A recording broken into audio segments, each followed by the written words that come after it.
Hello friends, ఈరోజు లాగరి అంటే మా గిరిజనులు తినే ఇష్టమైన పంట అయితే ఈరోజు నాటుతున్నమాట. సోలు పంట, చాలా మంది రాగులు ఉంటారు కదా చూసారా. ఒకప్పుడైతే మేమైతే ఆ ఎద్దులతో కట్టేసి అయితే దున్నిసి నాటేవాళ్ళం. ఇప్పుడైతే పారతో నాటుతున్నాం. ఇలా నాటేదంటే అదిగా దిగుబడి వస్తుంది ఉద్దేశంతో అయితే మేము ఇలాగా నాటుతున్నాం పారతోని. చూసారు కదా నాటుతున్నాం. ఈరోజు ఇలా పాదులు తీస్తే నాటుతున్నాం. చూడండి, నేను పాలు తీస్తాను.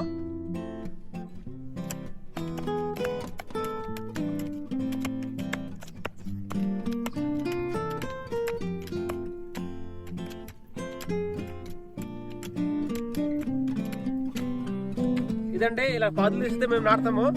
మేము గిరిజనుల్లో ఇష్టమైన పండించే పంట అనమాట అది.